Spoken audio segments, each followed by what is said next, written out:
Hello again. Welcome to the Town of Monroe Planning and Zoning Commission. This is our regular meeting for April the 2nd, 2026 at 7 p.m. I'm Michael Riley, the chairman. Here, please stand and join me in the Pledge of Allegiance.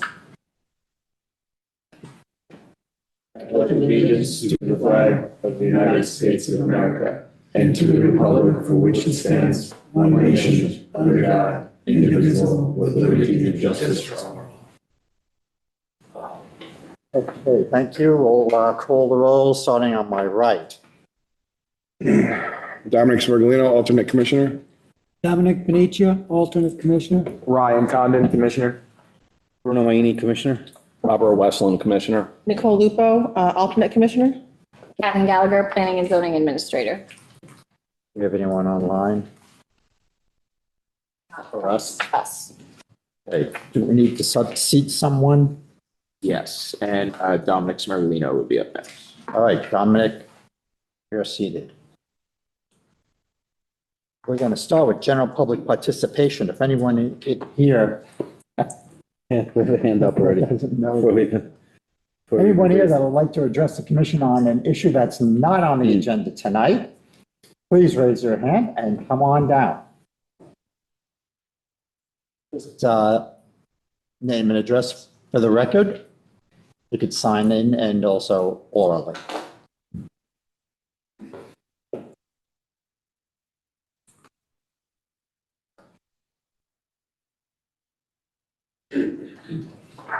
Does the microphone need to be moved?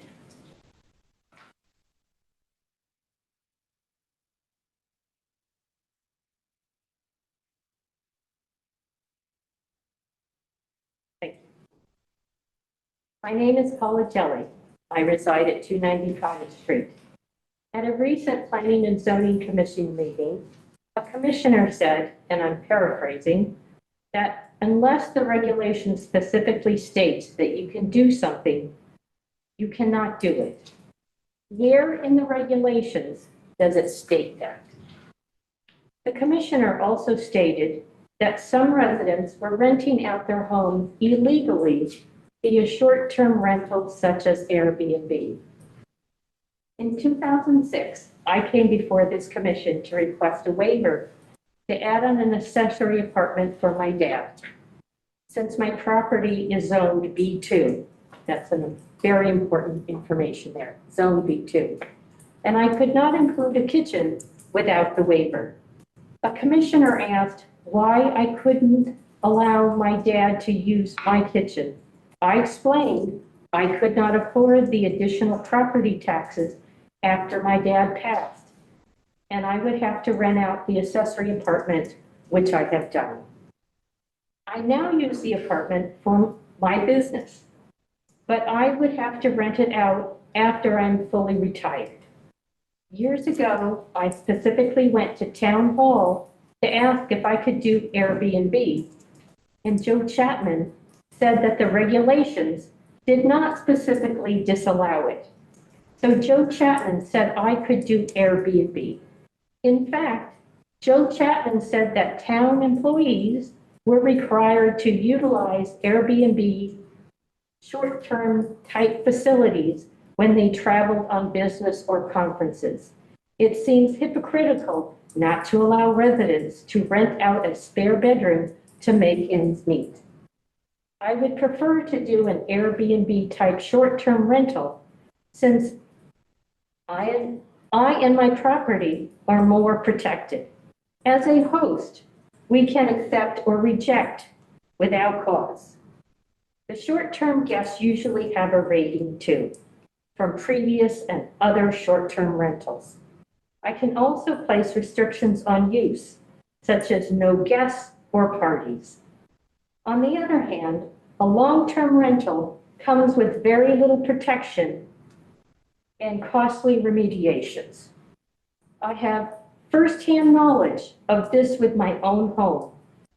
I first put a deposit on my home September 2000, but it took 6 months to evict the tenant in court. The tenant trashed the house, including dog and cat urine and feces throughout the whole guest room. The whole house was acrid with smell. I never, ever want to rent to a long-term tenant and risk the safety of myself and my home. I have run a business out of my accessory apartment for the last 14 years, which I have a business license and a business sign permit for. I pay business property taxes. When I first applied for a business license with the town of Monroe, there was not a specific business category for me. Frankly, I don't remember what Joe Chapman ultimately categorized my business. The commissioner's statement would render my business illegal since the regulations do not specifically state my business type is allowed. In the last 9 years, I have read the zoning regulations over and over and have noted that they specifically state such and such is not allowed, such as an outdoor laundry line, which I find strange and abhorrent. The statement not allowed unless specifically allowed seems unconstitutional. Again, where in the regulations does it state that unless the regulation specifically states that you can do something, then you cannot do it? Thank you. Okay, thank you for those comments.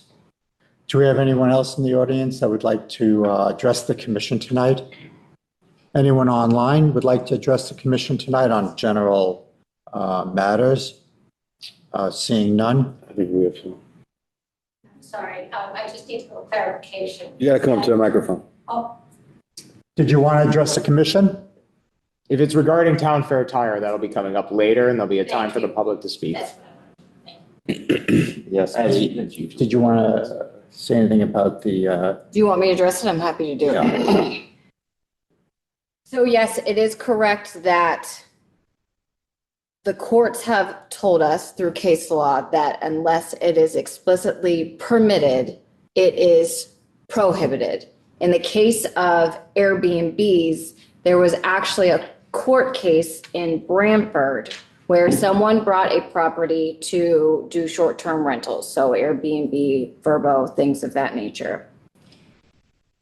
Their Planning and Zoning Commission changed their zoning regulations to specifically prohibit short-term rentals because it was not explicitly noted in the regulations. It went to court, it went to the Superior Court, it went to the Appellate Court. The Appellate Court in 2023 rendered that short-term rentals is considered a use as part of a single-family home.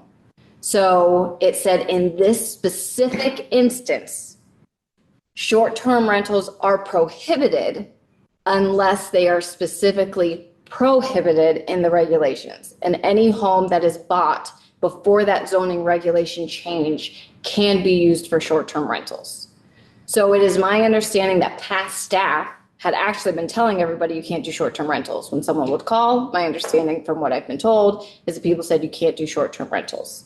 In 2023, because of the court case and the case law from the appellate court, we have been advised by the Planning Association and the Connecticut Bar Association, who does a land use seminar every 2 years, that we have to allow short-term rentals in single-family residence unless we change our zoning regulations. In support of municipalities, a public act came out later that year that specifically says that the Planning and Zoning Commission has the power to write regulations related to short-term rentals to give everybody the coverage to be able to do it. So it is a recent change. It is 2023 when that court case came out. And we had someone just last year that came in and wanted to do short-term rentals, and we had to really do all this research and make sure we were doing it by the letter of the law. And technically now we can't have short-term rentals. And at the moment, our regulations are silent. We talked about this the other day. It's on my long list of things to look at some point, but right now it's not the highest priority item. okay. So short-term rentals are permitted. In our zoning regulations, yes, because we don't specifically prohibit it. And that's the one specific case where the noting of being prohibited is required. Because it is normal case law that unless it is permitted, it's prohibited. Thank you. One last question. You have to come to the mic.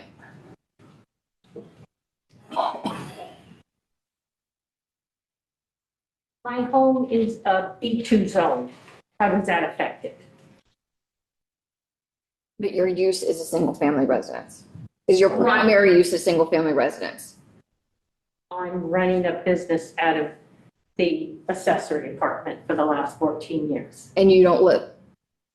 Is your You live in that primary home. use a single-family home? Do you live there as your permanent residence? I live there. Yes. So we allow home occupation permits and we allow home business permits. So you are allowed, anybody is allowed to run a business out of their home if they meet those regulations. You have to have a permit for it, but we do allow people to, anyone, if you're in a residential zone or a business zone. We also have residences in industrial zones. We have a bunch of grandfathered of those. It's really your use is the issue. And you're a single family use, and then you have an accessory business, which is permitted. So I have done Airbnb. Am I grandfathered in? You are not grandfathered in because It's allowed. it's allowed. just Okay, now, that it's just wasn't- allowed. So there's no grandfathering. Okay. So if we were to change our regulations and we would prohibit short-term rentals, you would be grandfathered in at that point because you bought your home with the intent to rent part of it out prior to the zoning regulation change. Excellent. Thank you. Thank you very much. Okay. Anyone else on general public participation? Okay, if not, then we'll go to our first and only public hearing tonight, which is SCP 2026-01, file 1673, 508 Monroe Turnpike. And I think Commissioner Condon has the notice. In accordance with CGS 8-70, a public hearing will be held on Thursday, April 2nd, 2026 at 7 p.m. and thereafter via hybrid Zoom meeting and in-person attendees located at Monroe Town Hall. SCP 2026-01, file 1673508 Monroe Turnpike, special exception permit application for proposed conversion of existing pharmacy building located at 508 Monroe Turnpike to Town Fair Tire and automobile service shop and retail store. Assessor map 39, lot 61, 508 Monroe Turnpike LLC owner, Pereira Engineering LLC representative. Notice was published in the Connecticut Post twice, once on March 19th and again on March 26th. Thank you, Commissioner Condon. And for the exhibits, Exhibit 1 is the original application and plan set. Exhibit 2 is the Town of Monroe Police Chief comments. Exhibit 3 is the Town of Monroe EMS comments. Exhibit 4 is the Town of Monroe Engineering comments. Exhibit 5 is the applicant's certified mail receipts, the Department of Public Health and Aquarian. Exhibit 6 is the response from Aquarian. Exhibit 7 is the Town of Monroe Health Department comments. Exhibit 8 is the Planning and Zoning Administrator memo from myself. Exhibit 9 is Real Estate Consultant memo. Exhibit 10 is Town of Monroe Fire Marshal comments. Exhibit 11 is Conservation Commission comments. Exhibit 12 is the bond estimate from the applicant. Exhibit 13 is the applicant's response to the aquarium comments. Exhibit 14 is a neighbor letter in opposition. Exhibit 15 is a neighbor letter in opposition. Exhibit 16 is a neighbor letter in opposition. Exhibit 17 is a neighbor letter in opposition. I emailed those to you guys so that you have them before this meeting for you to take a look at. I also received, I think, maybe 2 today, and then a 3rd one after we closed. So you haven't seen that last one. I don't anticipate this public hearing being closed tonight because I do think we still have some neighbor letters coming in. So that will be sent to you and circulated to you once we're all back in the office. okay, thank you. Whom do we have for the applicant? Good evening. My name is Jim Rotundo. I'm a licensed professional engineer with Pereira Engineering LLC, with our offices located at 1 Enterprise Drive in Shelton. Here representing the applicant. I do have the certified mail receipts. Do you like this one?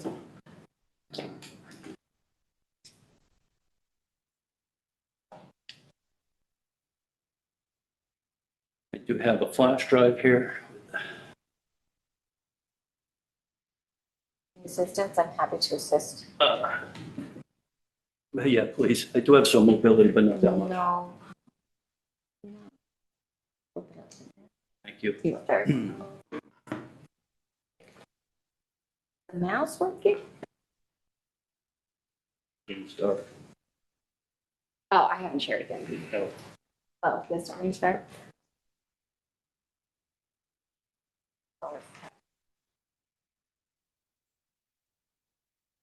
Thank you.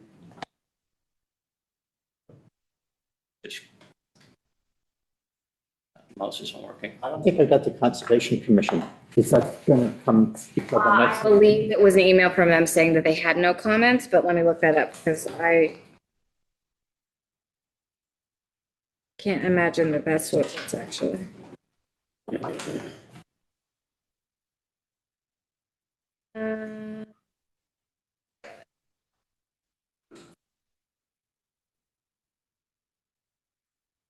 Yeah, good morning. The Conservation Commission has no comments to submit for SCP 2026-01. I'm just when we're having some issue with the mouse here. I don't know if it's actually, this was, did you take this out? No, that was sitting there.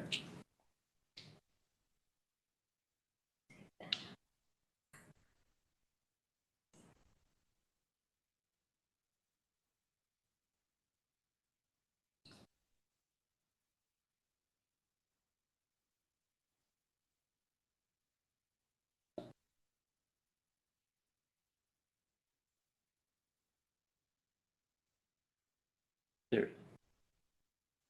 Thank you. All right, you tell me when you're ready and I'll show the screen.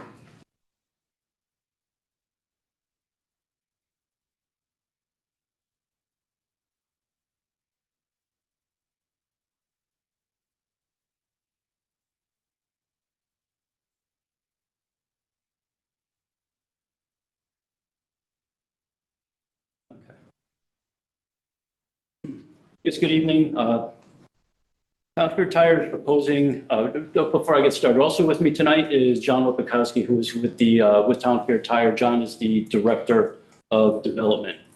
Town is proposing the change of use for the former Rite Aid Pharmacy building located at 508 Monroe Turnpike to a Town Tire store. It's classified as an automobile service shop and retail store in accordance with your regulations. The property is located on the corner of Monroe Turnpike and Cross Hill Road within the business B2 zone and the retail corridor along State Route 111. In addition to the building which is central to this application, there is an existing office building located in the northerly portion of the site. That building will remain as its current use and has nothing to do with this application. The Town Tire store will be located within the existing footprint of the building. There are no proposed additions to the building. Interior renovations to the existing building will be undertaken to accommodate the Town Tire operations. Those will include a sales area to the front of the store, service areas to the back, and a receiving area on the northerly side of the store. In addition to the interior renovations, there will be 4 new overhead doors located along the rear of the building and 1 pedestrian door. Those will access the store's 6 service bays. 5 of those bays will be for tire installation and 1 bay will be an alignment bay. All work will be done inside the service center, and in no time will work be done outside of the building. The only site work we have here, there's a minor modification to the rear of the building in this area here. Based on where the service floors are going to be located elevation-wise within the building, there's a little bituminous ramp that will be installed along that area just to get up into the service bay areas. As part of the town engineer's comments, we will provide new line striping on the site. And as I said, there's no other site work proposed on this application. Existing site lighting will remain. We're not proposing any new site lighting. There is an existing pylon sign located at the corner of Monroe Turnpike and Cross Hill Road. That will remain. It will just be refaced with the Town Fair brand.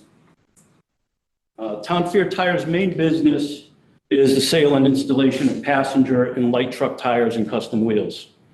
They do not sell tires for service or service large trucks. The largest vehicles serviced are pickups, vans, and SUVs. There are no automotive repairs done on the site. There's no auto body repairs, tune-ups, brakes, shocks, mufflers, or front-end repairs of any kind. So there would not be any storage of oils or any type of other automotive fluids within the building. Services include, as I said, the sale of tires and wheels and the related services of installation, wheel balancing, and wheel alignment. The store will receive 1 tire delivery per day from their central warehouse, which is located in East Haven. The deliveries will be during normal business hours. They average approximately 50 to 75 tires per delivery, and each delivery takes approximately 30 minutes. Those deliveries, there is an existing loading dock on the northerly elevation of the building. That loading dock will be used to receive the tires. The tires will be stored within the building itself. The hours of operation, Monday, hours are 8 a.m. to 7 p.m. Tuesday through Friday, 8 a.m. to 6 p.m. Saturday, 8 a.m. to 4 p.m. And Sunday, they are closed. I mentioned the engineer's comments. We're going to be restriping, delineating the parking area than it is now. One of the other comments that came from Kathleen was our parking calculation. We've redone our parking calculation, which I want to review with Kathleen after tonight's meeting, but essentially we have, based on the uses, we require 73 parking spaces. There are 58 existing spaces on the site. We could restripe and add a few spaces to get up to 63. This amount of parking is actually excessive to the town fair use based on their history. We've looked into the regulations and the shared parking regulation. Applying that, we could get a reduction of 10 spaces to what is required on the site, which puts us at 63 spaces, which is what we could provide on the site. So we're going to be revising our drawings based on the striping and those calculations, and we could review that with Kathleen. One of the goals of the Plan of Conservation and Development is to foster a vibrant economy that provides residents with access to goods, services, employment opportunities while diversifying the town's property tax base. This use will fill the spot of currently vacated retail use with a new retail use providing access to goods and services for the residents and the public. This location is also defined in the future land use section of the POCD as mixed-use commercial residential.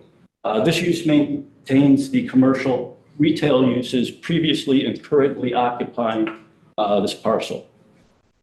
One of the other comment letters that came in was from Aquarian Water. They had a concern. Beardsley Brook was run to the west of the property, to the rear of the property. Their concern was oils, chemicals, and such possibly leaching out and contaminating that area. One of their other concerns was an increase of or the intensity of the use with vehicles parking in the parking area, drippings and so forth, getting in storm drainage, and also discharging to the brook in the back.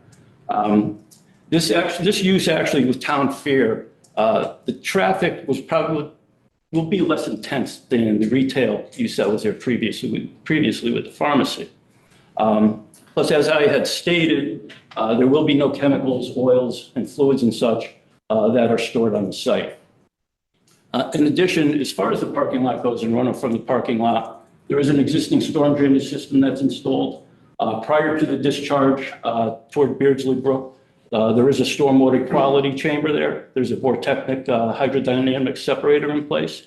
So any fluids, any runoff will run through that first, where sediments, any oils will be trapped and can be removed. The runoff is then discharged into a sediment basin and overflows overland into Beardsley Brook. So the existing stormwater management system does provide stormwater quality features within it. With that, I'd be happy to answer any questions. And as I had indicated, John from Tom Fears here, to talk about the operations of the facility. Okay, thank you. We'll start with some questions from the commissioners. Well, I'll start on my right. Yeah, so the bays are going to be facing the rear of the building towards the residents. That's correct. One of the points that was brought up by the residents is the noise by the hydraulic wrenches. And, you know, it's going to be air conditioning, I assume, the interior of the bays. Yes, John, you want John Johnson with Fair Tire. I need my address, 460 Coab, East Dayton, Connecticut. So, in order to mitigate any sound or anything, we can air condition the shop. We can have the doors automatically close, you know, after the car pulls in within 90 seconds. All the work is done interior. Our compressors are, you can have a conversation next to them. They're new type. The air guns, they're muffled, and we only take the tires off with the air guns and we put them back on with the wrench, and we have to torque them by law. Would there be any instance where the bays would be left open during work? No, if we have the doors automatically close every 90 seconds, you know, you pull the car in, the close, it'd be automatic. You know, we can also shut the air off. You know, when the door opens, we can have the air shut off, so no work will be done while the car is in the bay unless the door is down.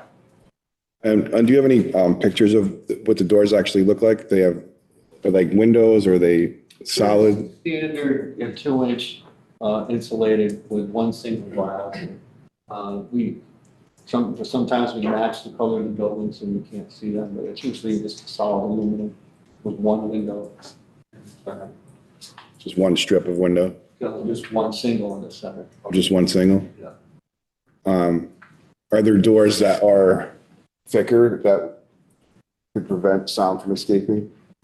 I believe that you can get them up to 2.5, maybe 2.5 inches. They're solid. And we've done sound studies with other stores because we come across this often. And what happens is once you get 3 feet outside the door, you're picking up other ambient noise. And no noise comes out of the service area. I'd definitely like to see, you know, do you have a rendering of the outside of the building and everything?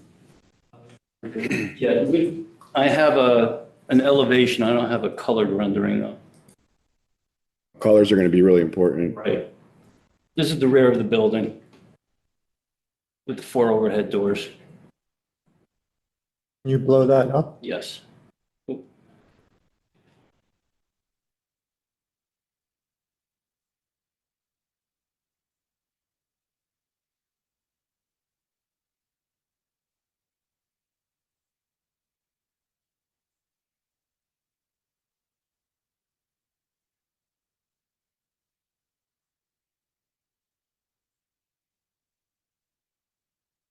There is a nice wooded buffer between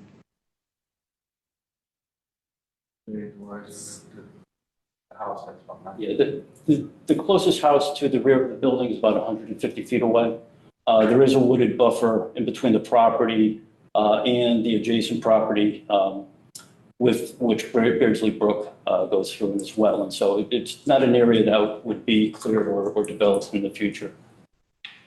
Well, I definitely would want to see like an actual elevation with like realistic print of what it's going to actually look like, because we're going to be, well, I'm going to be extremely picky on colors, schemes, and everything. So that's all for me for now. This is a typical store that you have, that you're going to be putting in here? Yeah, our typical story, we usually have the storefront up front, retail, and the bays are in the back. How many vehicles would you be serving up per day? Per day, I mean, it could be up to 8, maybe 10, 12. It's different every day. And so you're downsizing your parking from 80 to 63 spaces, you said? 73 is what's required on site based on the uses for Town Fair Tire was calculated based on 3 uses. The retail component, the service area to the back, which is the auto service shop. There's a small office component, which requires 1 parking space, plus the office building on the site, which requires 13 parking spaces. So that totals 73 parking spaces. But so if you looked at what's required, what's John saying, if they're servicing 8 to 10 to 12 vehicles per day, and that's throughout the course of the day. So you're going to have these vehicles coming in and going out. So the parking, based on the experience with Town Fair and the way they schedule and service, should be more than adequate. You don't foresee an overflow of cars? Our average, what we require when we go and lease other spots, we require 40 spaces minimum. And end up with 63, which really don't need. And the way and I don't mean to interrupt, the way they calculated it was at my request. So they have a big retail component. I want that to be part of the calculations, but our park calculations are based off of stereotypical retail, like a Gap. Their parking needs for their retail space is going to be significantly less than what the regulations are written for, because the people that are leaving the cars there are the same ones that are buying the tires in the retail space. So I had suggested them to apply for the shared parking calculation so that it would make it a little more typical for how much they really needed. They're also taking into consideration, technically this building's on the same lot as the building to the left when you're looking at it. And that is office space, and you guys took that into your parking calculations as well. So when they talk about the total of the parking on site, they're also including the office building on that same lot. You're not introducing any new lighting in the back? No? It's the existing lighting that's there. Okay. Commissioner Condon? Yeah, so I mean, I'm having a hard time with the Aquarian letter, to be honest with you guys. I don't think I've ever seen them write a letter where they basically opposed an application before, so that's kind of alarming to me. And I understand, you're saying what your current business utilizes in there, but what's the specific use that you're going to be changing this to? Like what's Our zoning regulations, I'm categorizing as automobile service shop. So an automobile service shop. So the problem is, if you guys go out of business in 10 years, whatever, it's now used as that. So another automobile service shop could come in and they could technically do something other than tires for automobile service. But I would suggest if that's your concern, is you have the ability to put conditions on this approval, and you could put the conditions of no oil changes. We could write a list of things that they are saying that they're not going to do. So it doesn't penalize them, but it protects the use for this commission, so that if somebody does come in the future and wants to try to utilize this already approval, they can't do those things no matter what. Definitely something that, I'd want to have more discussions about, because, We do have several stores that are not for. This does come up, and because we don't handle any, oil changes or do any automotive work, it satisfies the aquifer people, and they're happy with that. You can condition it to, just that.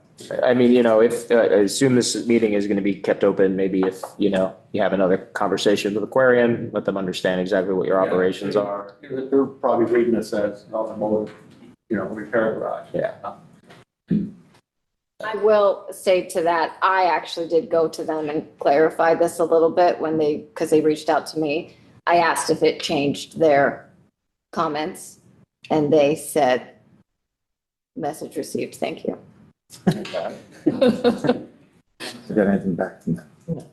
Message received. They went received, thank you. So these conditions, would they run with the property?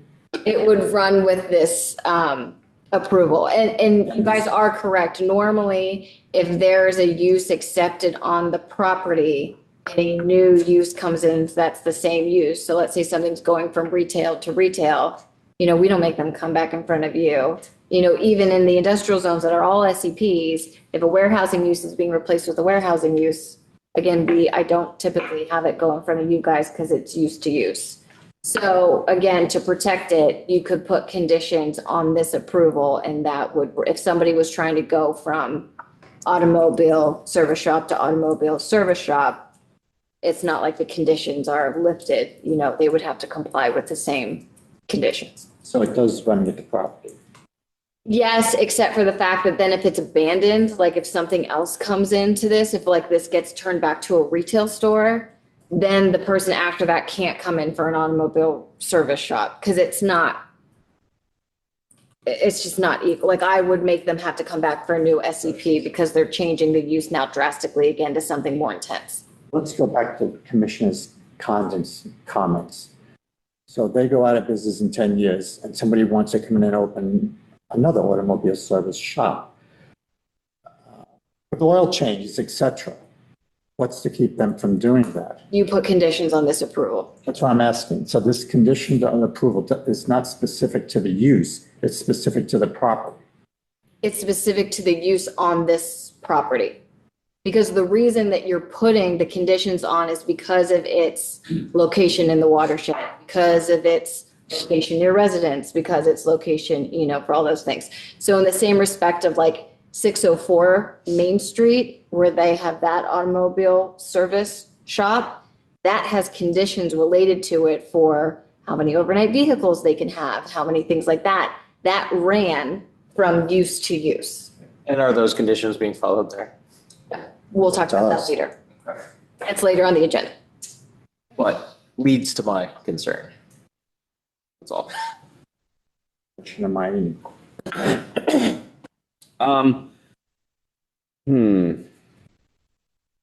I actually agree with Dominic. Not that I generally don't, but today I really do. The sound is really something that concerns me because I've been to some town fair tires and they are loud, they are noisy, and they don't always close doors.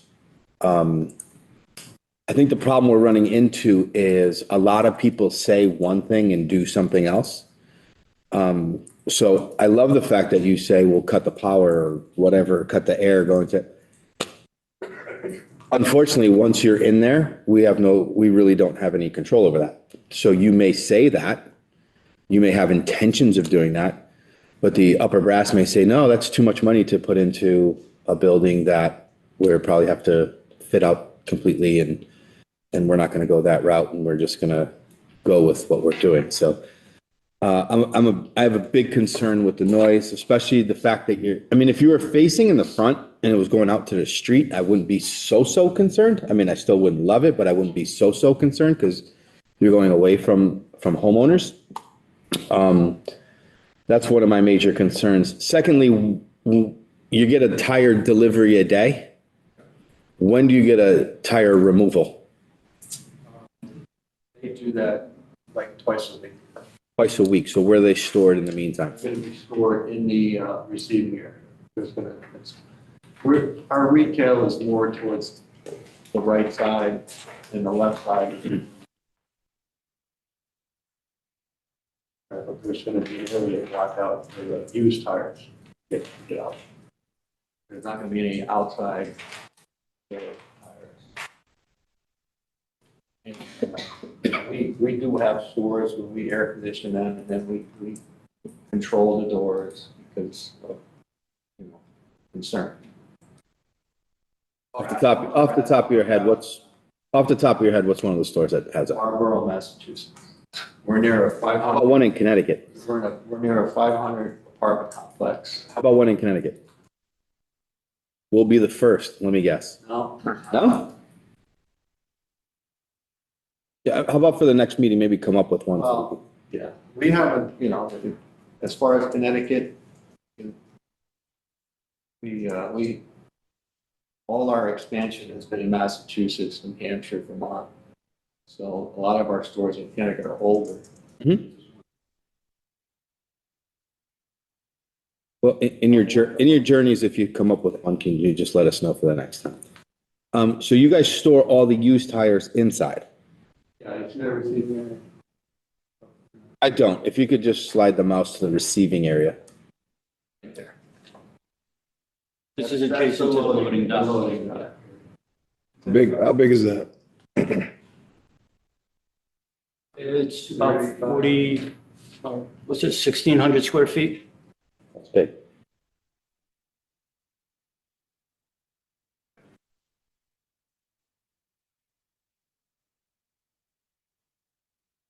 Okay, I'm good for that. Commissioner Westland. I was also, interested in finding out more about the storage and the disposal of tires. Is your industry mandated by any, national or local standards as far as proper disposal of tires? Where do they ultimately end up? They end up, there's a company called I think it's Lake and East, but I think they got sold and they got a different name. And they take them back to West Haven and they sort through them. Some get rebarked as used tires and a lot of them get shredded up. They're getting used, pavement, other ways. They have shredders there that go down from 6-inch, 4-inch, 2-inch, and the dust, that's the stuff that's worth money. I don't know why, but, Like turf fields. Yeah, I mean, obviously it's a big enough operation that, you're going to have a legitimate way of getting rid of them. They're not going to wind up in a dumpster somewhere or anything like that. That's process in West Haven. That's one of the, there's probably, a dozen that pick up tires, but we use this one. getting back to the noise situation. The closing the doors is a good idea. I guess there's screw compressors, real quiet compressors. That's a great idea. And everything's still on air as far as the impact drivers. You're not using electric. No, they considered that. I don't know if they're ever going to get to go to that, but I think they are easier. They can get stolen easier. Yeah. Everyone wants a, Right. So what I was thinking, that was an idea, is the electric drivers. Don't want to tell you how to run your business, but that was an option for a quieter solution. But also, what about some like a noise barrier along the back of the property? Like you see on the sides of the highways. If there was something that, I tried to Google it quickly, but if there was something that, we could consider that would not be completely unsightly, that could kind of, keep the noise contained. With the doors shut, I think it would be manageable. I've done that in Salem, New Hampshire. We put up a 12-foot sound wall. It's 12 high, so we'd have to get a variance to put up a 12-foot high. Yes. It would be considered a structure in the setback. They would have to go to ZBA for variance. What I ended up doing was using an insulated panel that they make in, I think, New Hampshire, where they sandwich, insulation about 6 inches thick. Then I sided it so it looked, like decent. Would you guys be willing to go through those, jump through those hoops to get this done? I mean, if that was Yeah. We'd also consider putting the bays in the front. That's, yeah, then it's sort of against that because, I think they're hidden in the back and there is a wooden buffer. And if we add that sound wall, we just have to go as high as the doors, which I think the doors. I don't know if you have to go as high as the probably 12 foot high.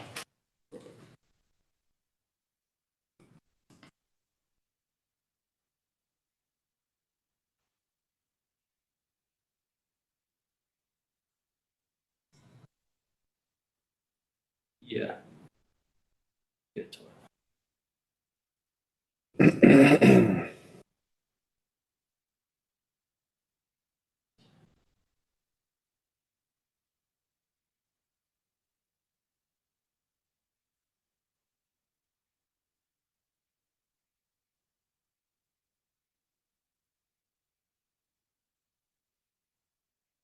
12 feet.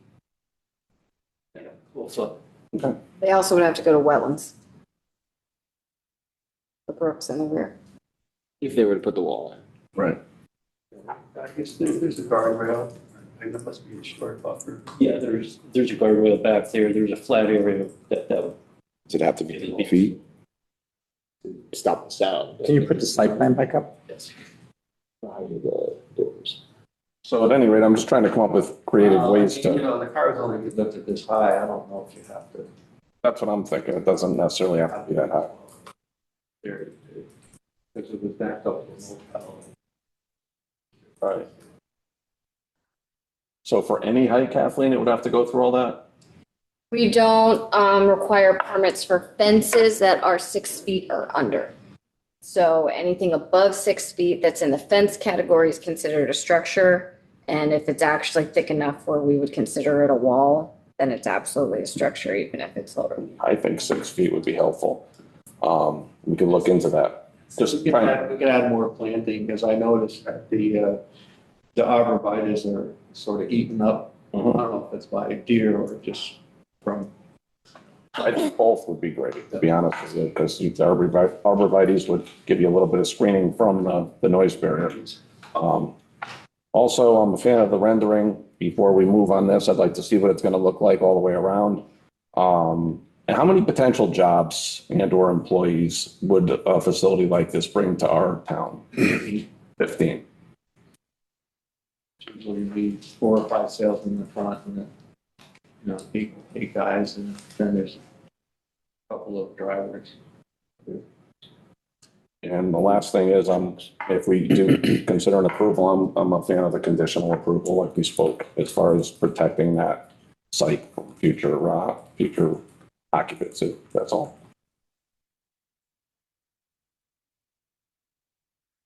I have some questions.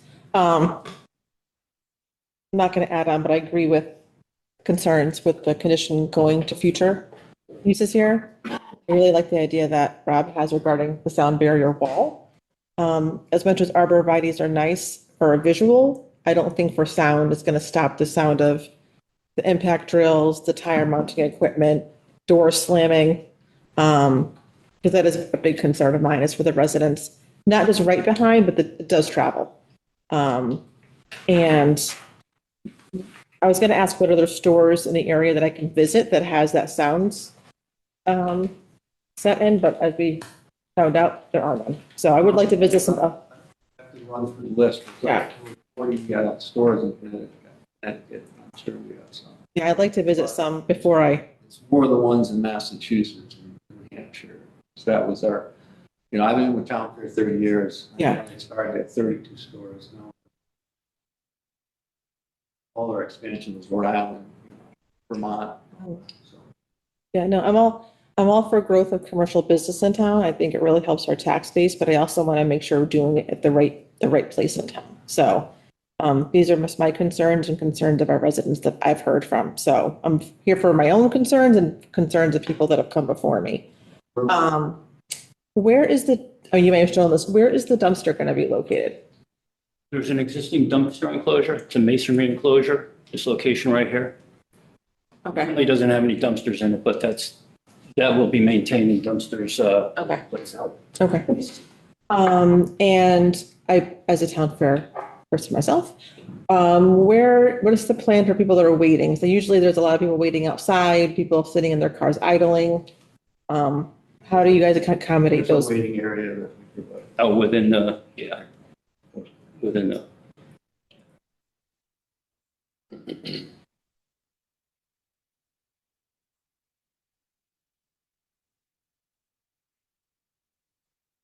Within the sales area, there's a waiting area for people to wait inside for their vehicles. And how about outside? I often see a lot of people waiting outside as well. So we put a park bench. A couple Yeah. park benches. Some trash cans just to help contaminate any Dunkin' cups. Sorry, Dunkin', but okay. There is an existing sidewalk, concrete sidewalk along the whole front and right side elevation there. So there is an area for people to wait. Okay, I just want to make sure it stays clean looking and nice for the residents. What is the plan if someone comes in? I know Mondays they're open till 7. If someone comes in at 6:30, flat tire, can't get to it that night, where did those cars get stored? we don't accept them, really. Okay. If they come in at 6:30, and they'll repair it. Okay, so there's never any risk of something being left outside. And I think you mentioned you guys have, company cars or vans that you guys have Yeah, there's a pickup truck. parked inside? Okay, okay. Kathleen, has the fire marshal reviewed this at all yet? Yes, and he has no comments. No comments? Okay. And with space sharing, that was answered. That's with the building next door? We're gonna share No, spaces? even inside. So there's a parking requirement for an automobile service shop Mhm. based on garage bays. Okay, There's a requirement for offices and there's a requirement for retail. okay, So I got you. within their same business, they're gonna, I believe, take the garage as the primary use and they're permitted to reduce that and apply some of that to shared parking with the retail space. I haven't seen their updated version of it because that's not the way they approached it the first time. We've had conversations on the phone, but I haven't seen their final chart. okay. Question on lighting, and I think there's, can you show the lighting? Do you have a plan that shows the current lighting on the back of the building? Because all I remember, there's like one light over where the old drive-through is. I don't remember where those other lights are. No, I don't. I have photos and I didn't bring them with me. Okay. So I can get information on that for you. Yeah, if you could, because I know you said no more lighting's to be added. I'm just thinking in the winter when it's dark at 4:30, just to make sure that just to make sure that you guys have enough lighting, and if we have to talk about that now, we can. Get what do I think, a photometrics drawing Okay, showing, the lighting that we are, that won't, it won't go to the property line or straight down. yeah, But I think I agree with you, there's gotta be some lights over the bay doors. yeah, I'd rather get that, looked at now instead of you guys getting stuck in December with no light. You have to take into consideration existing lighting and proposed lighting. Yeah, they'll Because if you just model the proposed lighting, they'll do a survey, they'll come down and see it. And I'm sure you guys have done this. I feel like the back of the building where those bays are is so tight. You've done all the testing and to get the cars in and out. It's big enough back there for all this to happen? Yeah, and it'll be one-way circulation. Okay, So they'll circulate in from the Crossville roadside and then around the building and back out. okay, We use wider doors for that. okay.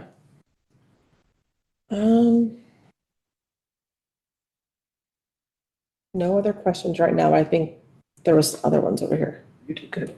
Oh, thank you. So where I take my vehicle to be serviced, the door opens in an instant. It's amazing how fast that door opens. Oh, those at the car dealership? Yeah, 2 seconds, it's open, I'm in, it's shut. Can you do something like that? Sure, we could. All right. That's, That's fast. we want to come to Monroe. Modeling how fast. Whatever we need to do to get the sound where you're comfortable with and for the neighbors. It is very close to the stream. However, the way it's configured now with the drugstore in there, if we were to get a popular drugstore in there, there could be quite a line going through there. If you look at CVS across the street, there's a Drive-through in the rear. drive-through. There are a lot of vehicles going through the drive-through.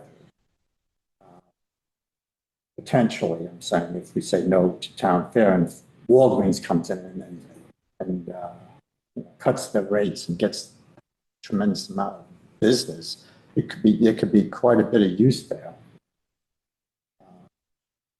Trip generation is very low. It's like 7 cars, I forget how they do it, but it's 7 cars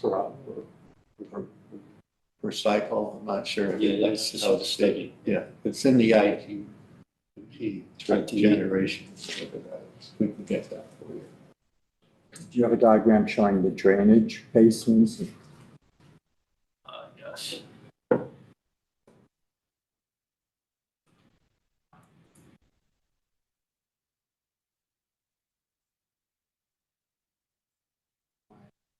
Is it on there?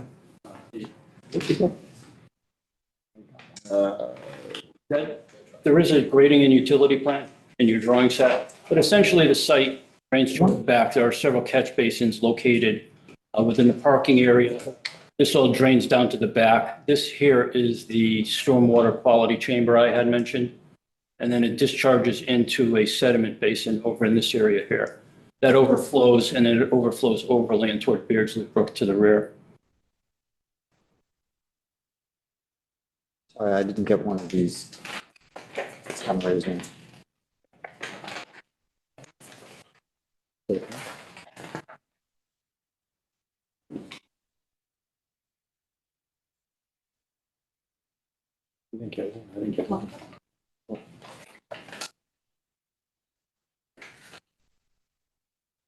Who backs or pulls the cars into the bay? Is it your employees or the car owner? Well, what happens is, they'll come out to the front.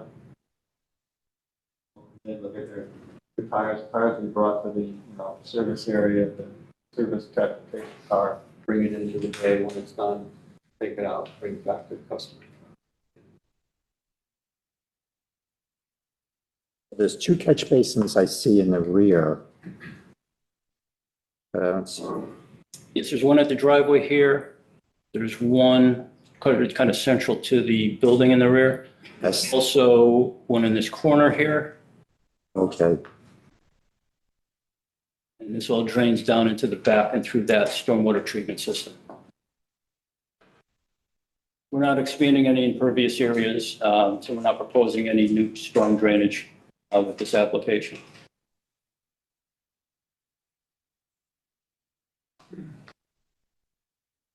Thank you.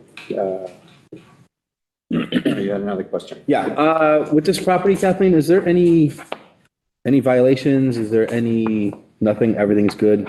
There's no issues with it whatsoever? No, not this time. Any other commissioner questions before we go to the public? Anything from staff? I issued my memo.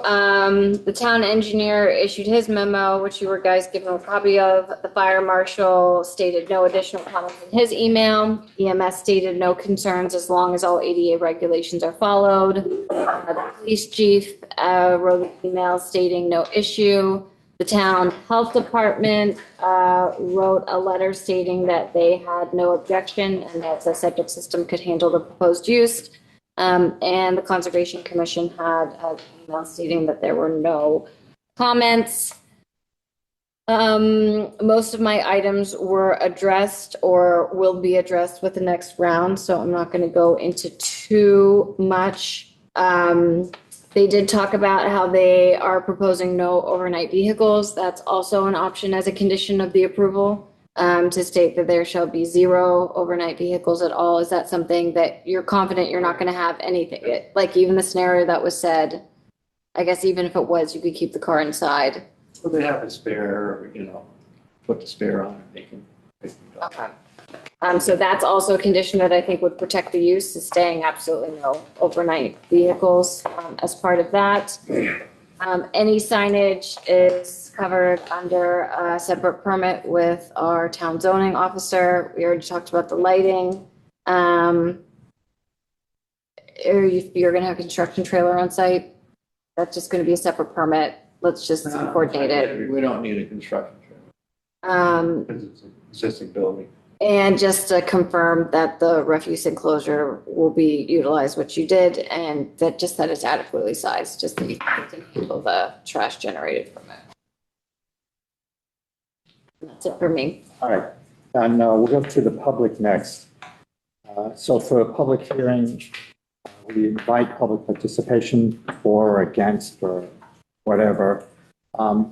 When you do, if you're interested in participating, I'll have you raise your hand. I'll call on you, have you come down to the podium, state your name and address, and also fill it in on the clipboard. Please address us, the commission. Ask questions, make comments, whatever you want. Don't address the applicants' professionals, because they're not allowed to have a back and forth with the public. So anyone like to address the commission? Right down.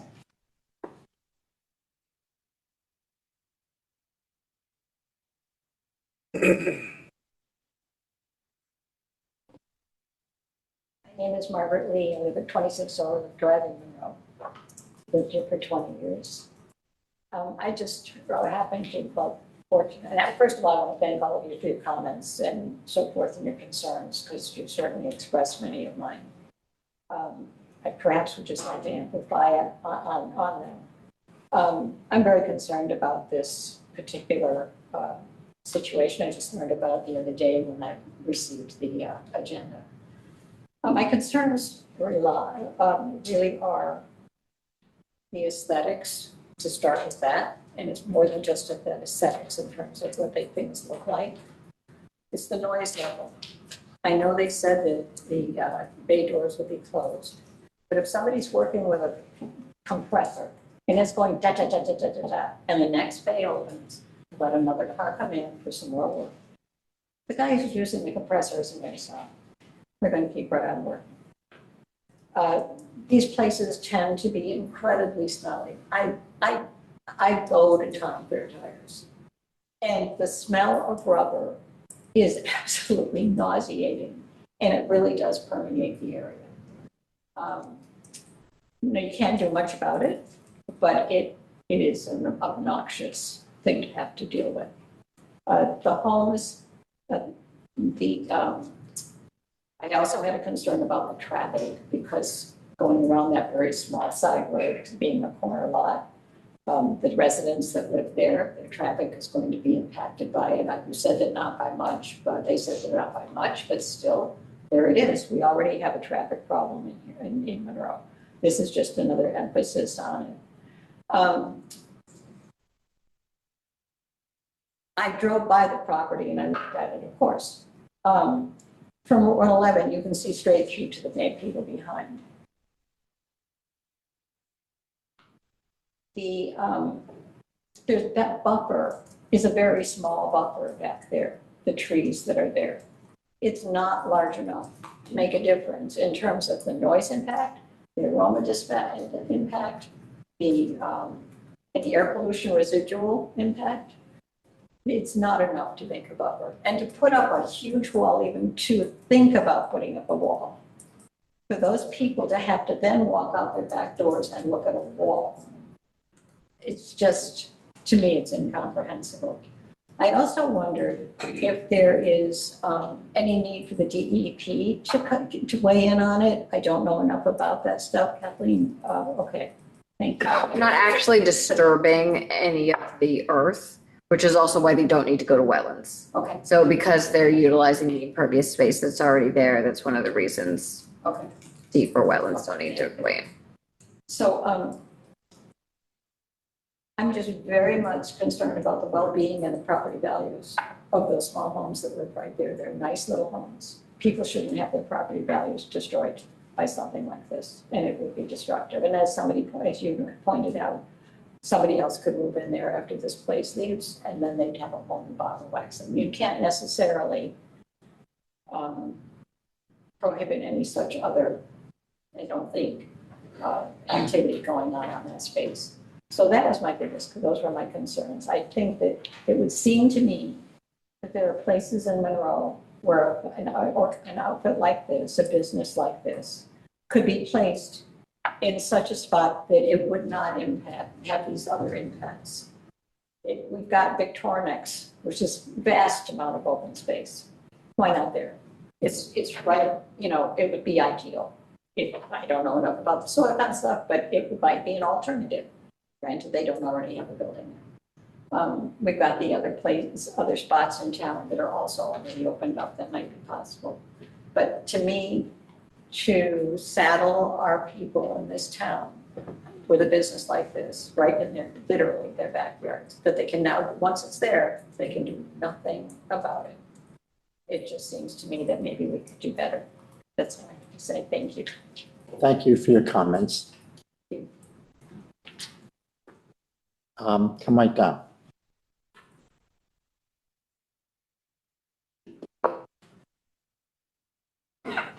My name is Barbara Harlacher. I'm speaking on behalf of my husband. Just need your address, Joe. Sorry. Your address also? Oh, I won't give that. At 24 Edward Road, Monroe. We live off of the highway of Route 111. Let it be said, I'm questioning in so many ways that this particular facility would look better on Route 25. I'm not so sure that the highest and best use for this particular setup is good for Route 111. This is not Main Street Bridgeport. It is not Main Street Lower Trumbull. All right, this is Monroe. With that, I'd like to make reference to an email that perhaps you've gotten, and you don't have the time to listen to that. And this is a copy of it, but I would gladly read it to you. It has come to our attention that the town of Monroe is considering a proposal from the Town Fair Tire to locate on Monroe. Depending on the site, this might be acceptable. However, the proposed location at 508 Monroe Turnpike is unacceptable for many reasons. In the 45 plus years as Monroe residents, we have seen Monroe evolve, sometimes painfully. Monroe Turnpike has sprouted many businesses, mostly to serve the needs of Monroe residents. Let me repeat, Monroe residents. Retail, medical, and services which cater to the local population. The location of the town tire sales, and the service to business at the intersection of Cross Hill, a country road really, and two-lane Monroe Turnpike presents many environmental issues. Town Fair is basically an industrial-based business, which would be unique to the Route 111 corridor. Tire business is not a clean operation. It would affect the surrounding environment, wetlands, and adjacent, and many streams and parts of the local watershed. Strain on both would occur. Noise is given and would affect the area, and especially the nearby residents, properties which would be degraded in value. Zoning is proposed to protect, not harm residents and landowners. The tire business has delivery and storage industries. May I repeat that? The tire business has delivery and storage issues. There is also the issues of tire removal and where to store and how to dispose. I believe that's already been addressed. The intersection of Cross Hill and Monroe Turnpike is very busy and congested corner. We have many accidents there. Just check the EMS. Compared to the former pharmacy, the location would be impacted by added traffic and must be studied.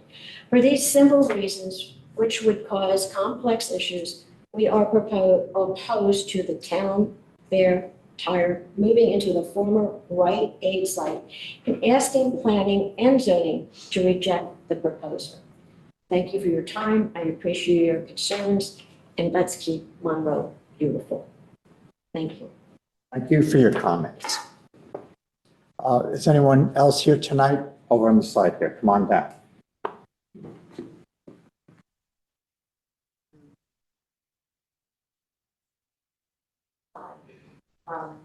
Gail Schaefer, 22 Montauk Drive, Monroe. We've lived here so long that I remember this area. This particular spot on 508 was an old white house, and every spring the crocuses came up on the hill, and it was beautiful, and it was quiet, and we loved Monroe. And there's been a lot of development, obviously, and but with the tax base and things like that, and I understand, but I don't understand how a Town Fair Tire, a business like that, could be right in our neighborhood. There are so many houses, and I am so concerned about the sound. There is a little bit of a barrier, yes, but we always hear the traffic on 111. We hear the sirens, we hear the motorcycles, we hear the trucks, we hear the cars, we hear the accidents. I right there in the traffic, and I worry about the traffic.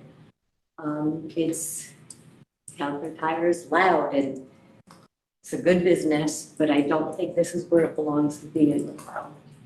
And if it is in Monroe, I'm just hoping that there would be another spot and not in a place that's so close to so many of our residents, where we would have to be listening to that day in, day out. You get used to the sound of cars and trucks and things like that, but I don't think we can get used to the sound of what we would hear with a business like that, especially when it's open to all of us, and our quality of life will change. And I've never been to a meeting like this before, and I'm really happy to hear that you ask such thoughtful questions. And I really feel like you have the best interest of our town.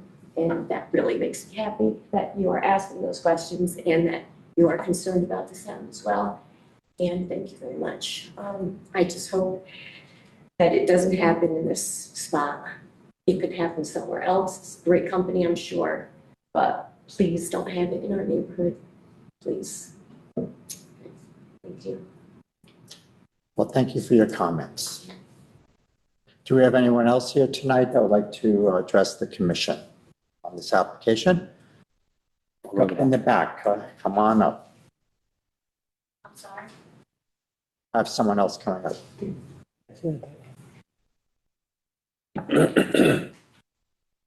Hi, my name is Joanne Lassite. I live at 20 Montauk Drive, which is 2 streets behind Rite Aid. My one concern that struck me when I saw that Town Fair wanted to place their business there was, we're all on wells. We're not on city water in that area. And I'm asking, has there been an assessment? What would happen to our wells should something happen? A spill, an accumulation over time? Has that been studied? I just want to add on to the comment from my neighbor who just spoke. Cross Hill is in needing of widening. So if you're going to add more traffic on that, I mean, literally, I have to stand back with my car now about 15 feet and look both ways before I even dare to pull out onto the street because it's very narrow. So has there been a traffic pattern assessed? That's one of my questions. And also, I have a question about when you're changing tires and you have to balance them, there are lead weights associated with that. Is there a procedure in place that the business has for disposal of these lead weights? Because of course, I'm on a well. That popped my right one there. Generally, we accumulate all the questions and at the end of the session, we ask for answers. So once we're done with public participation, we may hopefully get an answer. Okay. Thank you. Do you have anyone else here tonight? Come on down.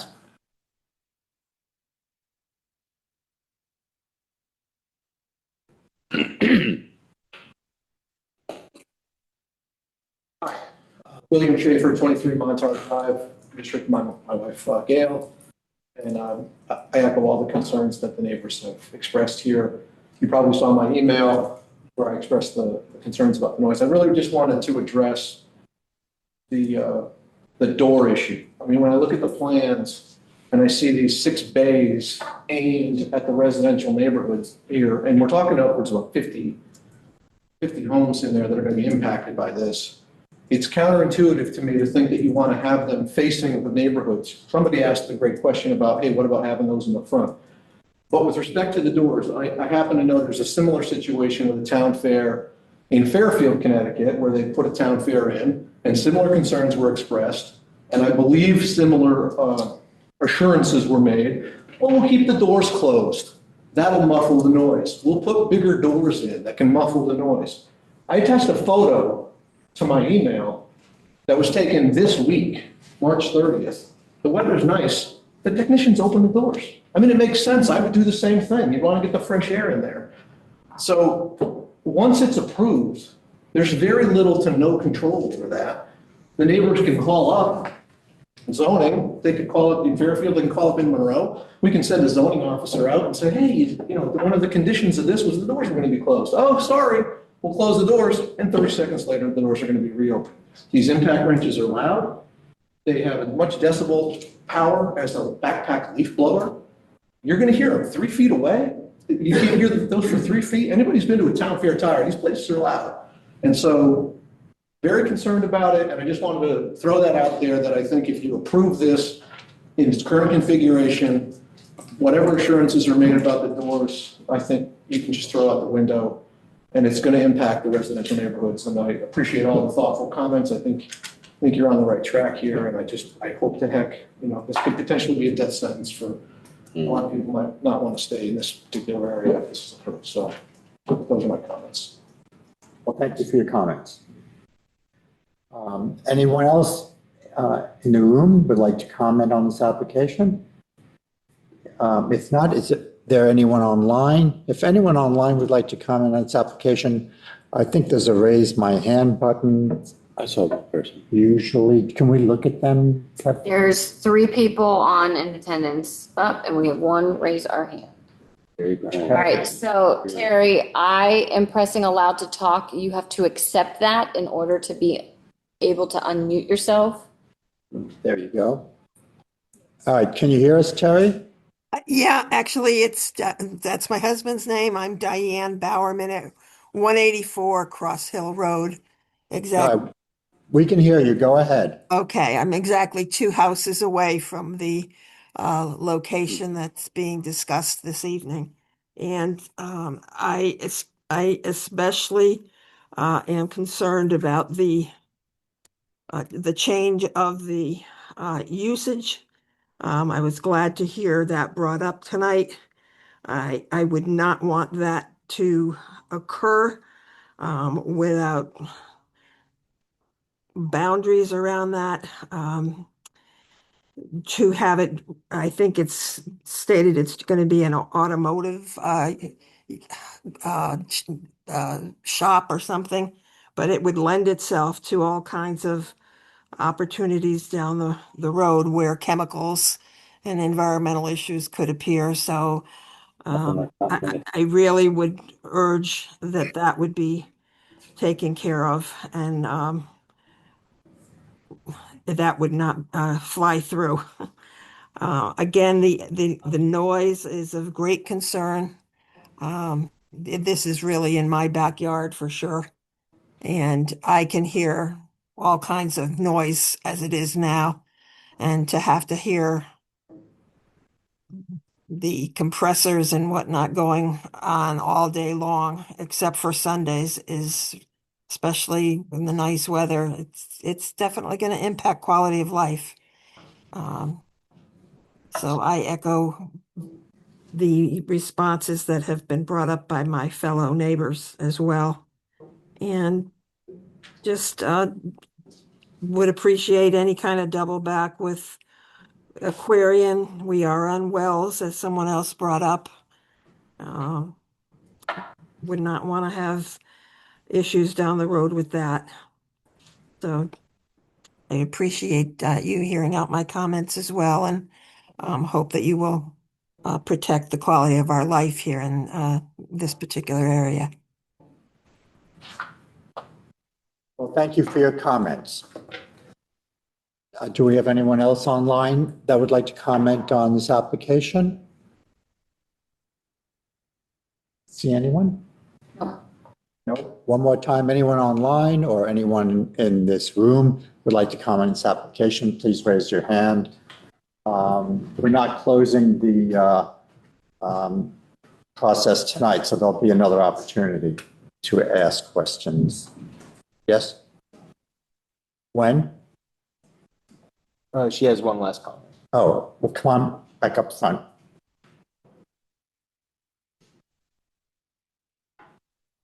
I also forgot to sign the thing for the first time around. My one last comment sort of sums up a lot of what we're talking about here, but hasn't been addressed. And that is the declination of property values of the people who live behind that unit. If this thing were to go through, their property values will go down. You can be assured of it, because no one's going to want to pay for a place that's right behind a town fair tire that has all those issues that we're talking about and the noise that is going to be inevitable. That was my last comment, and I'll silence. All right, thank you. All right, then we're back with the commissioners. Anything commissioners want to add? I would add one other, when we're saying to restrict uses like oil changes. Approval? Yeah, we'd want to list like not just oil, hydraulic fluid, brake The fluid. whole list that I can think of, yes. And then I would also want to restrict, put something on there, no auto sales at all. That's, let me see if that's an accessory use to this, if they're permitted to do it at all. They may not be permitted to do it at all. I'll confirm that though. If they are, we can condition it, yeah. So, John, did you want to address any of the property owners' concerns that differed or from what you heard from us? And address one, they don't make lead weights anymore. They're not lead. For balancing? Yeah. That's one. I guess we're willing to do a sound study. We're willing to do a traffic study if that will help. What were some of the other ones? Yeah, I think, we have a whole list of items here. There was a lot of concerns raised from the commission as well as the residents, the neighbors. So, John touched on a couple of the quick ones here, but, I think we should take the opportunity. We could sit down, gather some more information for you that you're looking for. We could talk to Kathleen and get everything submitted, and come back and see you next meeting. Sounds good. I would, can I add? Oh, one more I would just question. make sure, if you could add maybe a mock-up for if the doors were to be street side. Yes. Yeah, but also if they were to be street side as opposed to facing the back, if that's something for us to consider, if you could do. I don't know, it's something everybody wants, but at least get an idea of what it might look like. Okay, thank you. Then we'll leave this hearing So open. one housekeeping item, we have to state when it's going to be continued. So the next meeting is April 16th. But if you guys would rather skip that meeting and come back May 7th, May 7th is your 35 days, so it gives you a little more time to prepare things. Yeah. All right, so this is going to be continued to the May 7th meeting, it will not be on the agenda April 16th. For anyone planning to attend, that would be May 7th. Yes. I'd like to make a comment.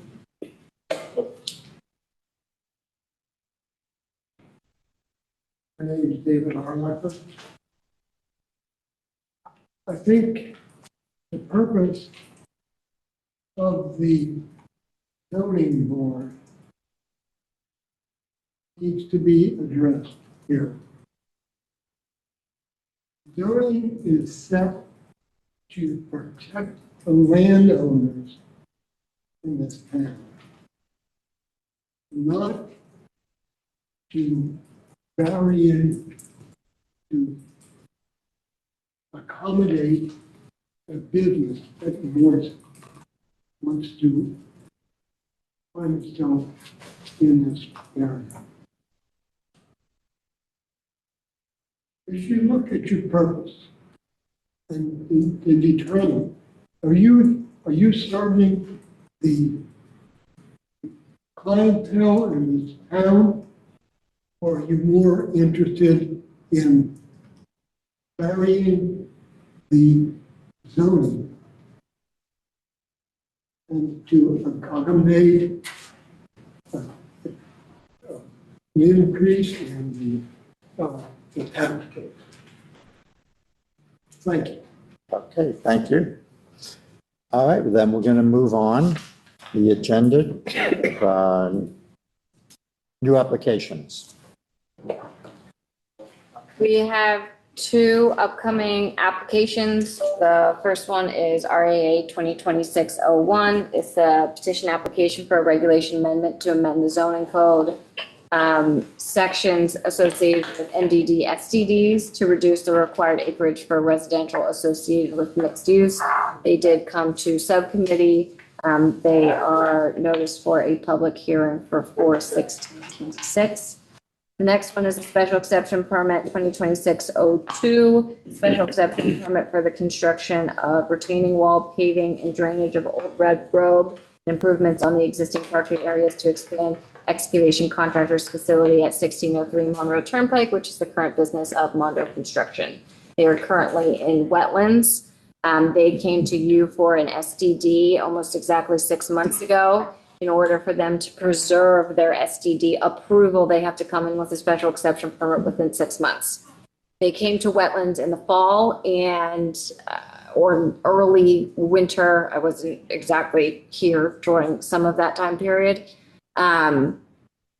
They were required to reflag their wetlands and to do some additional work. And unfortunately, we got snow after snow after snow after snow. So they had to wait until the snow melted to do some of those items. So they are taking up all of their time period that they're permitted for state statutes plus their extra 65 days. So they have submitted their SEP so that they can preserve their SDD, but they want to push the public hearing as far as physically possible. So right now it's TBD because we're kind of waiting on how wetlands will go, but they will most likely be here the second meeting in May. So the May 21st meeting, because they want to push it as far as physically possible, take all 65 days to open the public hearing to give them the chance to get as far through wetlands as possible. So that is on here because we received it, but it won't be in front of you for another month and a half. Okay. Meeting minutes. We have the meeting minutes from March the 5th, 2026 in front of you. The chair will entertain a motion to adopt the minutes as drafted. I'll make a motion to adopt the minutes as drafted. Motion by Condon. Second. Second by Mayini. Discussion. No, sir. So any discussion, any changes, anything like that? All right, so the people that were there can vote. All those in favor, say aye. Aye. Any opposed? None. It's unanimous. Minutes are accepted. Next on the agenda, planning and zoning matters. We're going to skip over the SCP 2023 request for bond release. And we'll go right to the discussion of 76 Easton Road. We've talked about this at the subcommittee level, but I don't think not everyone here is on the subcommittee. And this is an important issue. We wanted to bring it to the whole commission to talk about. Do you want to present it to us, Kathleen? Okay, one moment. I am going to log in as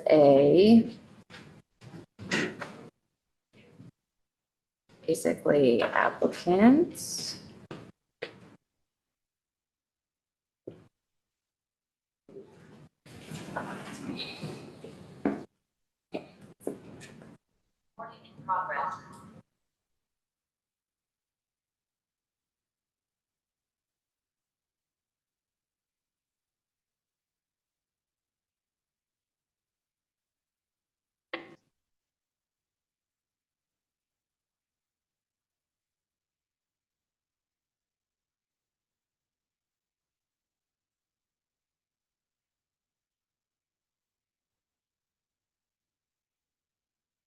Difficult to look at this.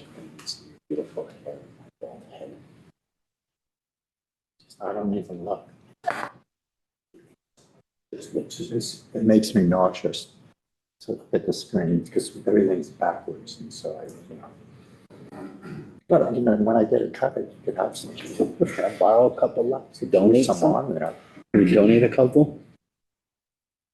Right, so we are talking about 76 Easton Road, which is the Lakeview Orchards old farm stand associated with the Barney Farm from years ago. So this is right on the Easton line. It has been a vacant building for a very long time. It's right across from the YMCA, and I will It is. It's our problem. Such an awesome property. Too bad. Can't do anything. Can't do anything with it, but it's awesome. The issue is it's in a residential zone. So it's in an RF2 zone, which I will show you. Oh, no. Still on. Get back and give you a big over. Yeah.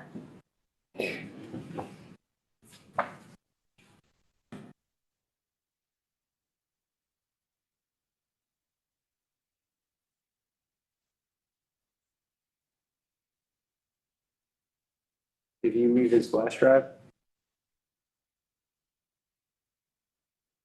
Doesn't look like it. Do I what? Did he leave his flash drive?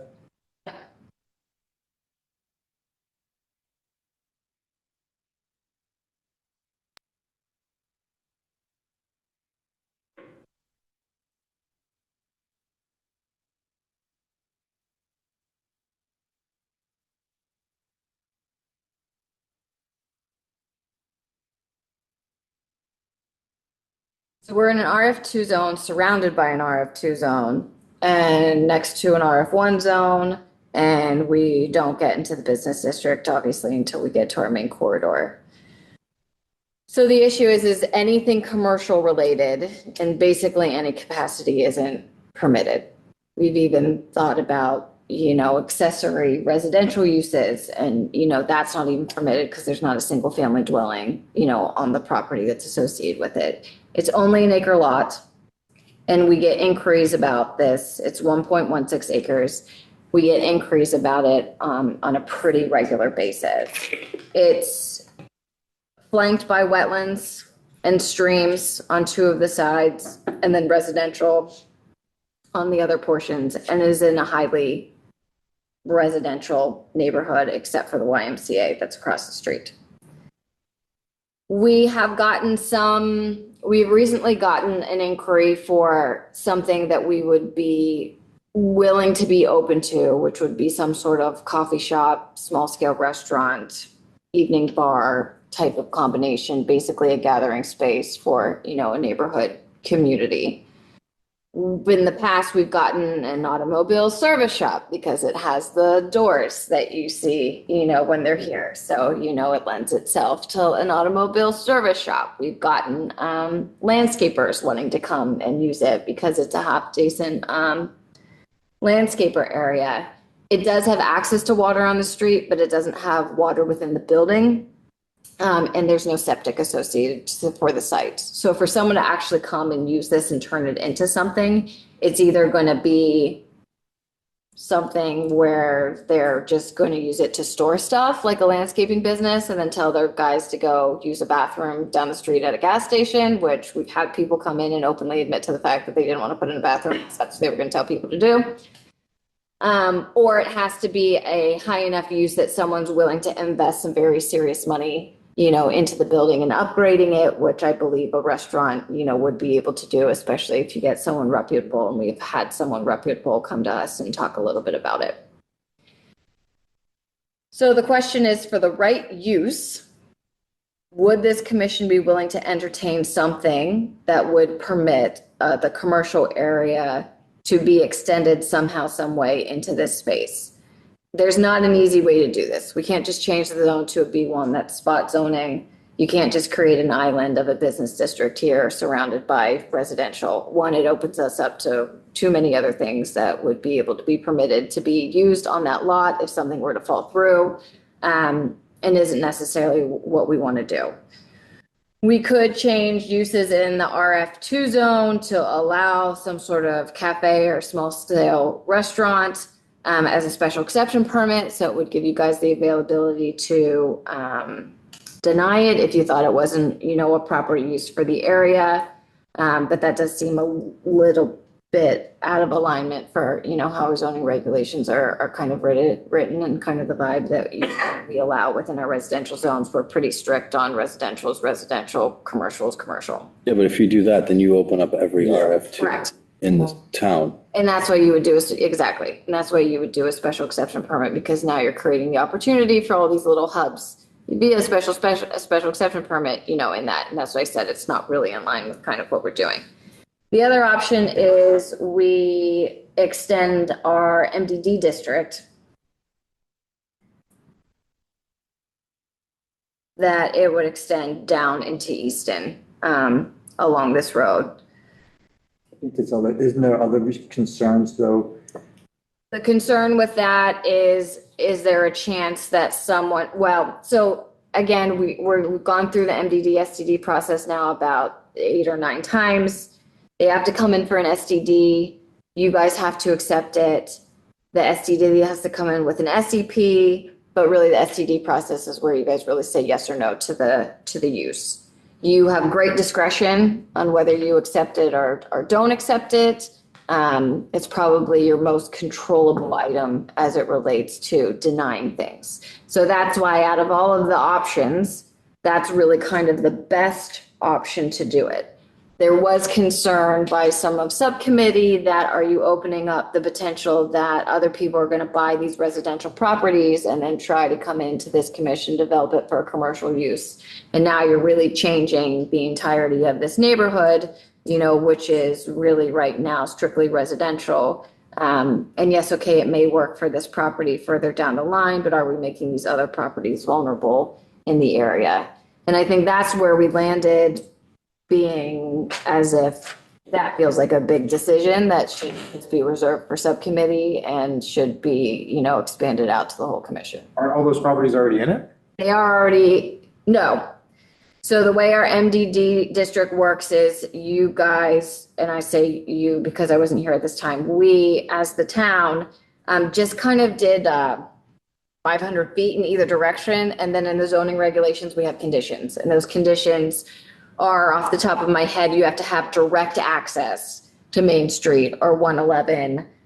You have to have access to public water, and you have to have access, and you have to have frontage, actual Did it frontage. say Main Street or 111, or did it say No, it named 3. okay, 34? We didn't think of 59 as one to add to it at the time.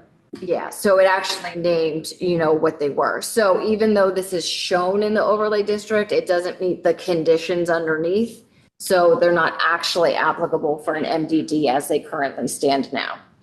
You have to change the regulations more. You have to change the regulations and extend it down. Well, instead of widening the zone, I would move towards adding 59 into that regulation because that probably impacts less than if. I'm not talking about widening it. It would be a lateral that comes out along the road as the center and then, go. We widen it there, we're widening it. No, all the way. not widening it, but having it go down the road.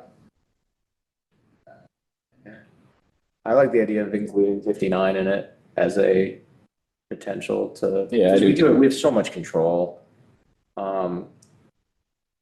If somebody wants to buy all those residential property, then it's no longer going to be a residential neighborhood, right? They're going to buy all the houses, so. That's the downside.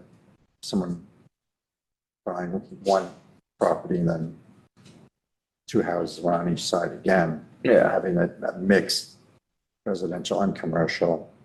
If we approve it though. Right. I mean, they can buy it, then we're like, all right, well, you bought houses, and they have to come to us with something that we think fits, which could be something like, expanding that park, the Y area, expanding, it could be a lot of things. Would we be able to restrict to just like kind of restaurants or? We could restrict it to whatever we want. Restrict it to what we approve. You don't have to change the zone. As part of the MDD STD, it gives you guys the availability to approve uses that are not permitted under the underlying zone. If it created a little section of restaurants, that wouldn't be the worst thing in the world. No. But I mean, it could be that's the thing. Like, they could come in front of us with something we're not even thinking about, but we get that. Unlike most things, we can just say, no, we don't like it, as opposed to, no, there's like a health and safety issue or it doesn't fit our regulations within this zone. We could just be like, no, we're not feeling it. And that's that. So you didn't participate in the conversation about like a small scale restaurant. How do you feel about that use in particular as an example? I love that idea.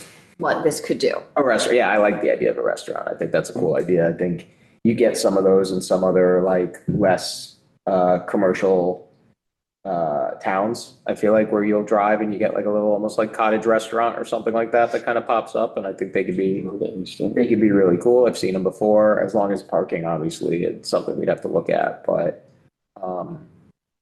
yeah, I don't hate that idea. And that's the number one thing people want in this town is more restaurants, you know?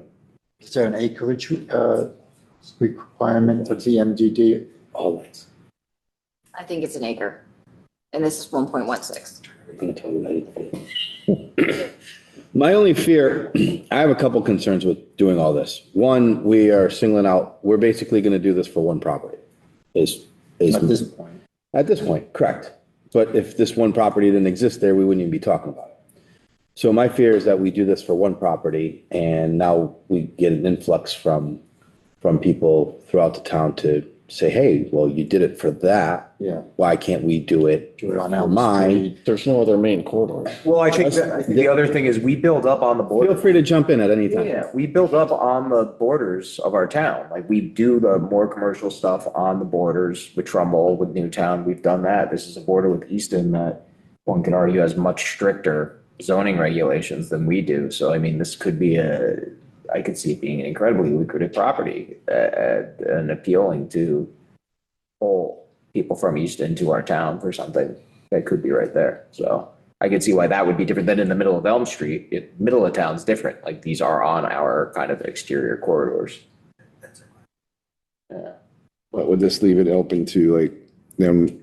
Is it possible that they would want to put like apartments on top and would be able to? They could come to us and say they wanted to do, well, no, because of the That's why size. we're not changing the zone. Yeah, it's not big enough. So no, the new regulations from the state wouldn't apply to this because we would keep it as an It R2. would not apply.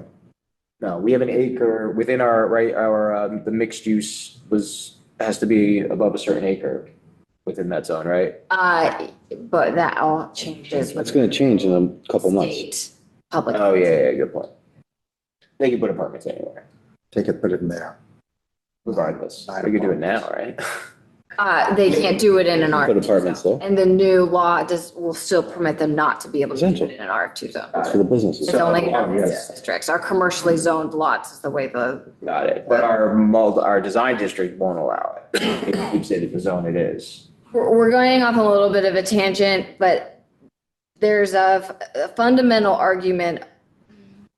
The state won't give us direction on what defines a commercially zoned lot.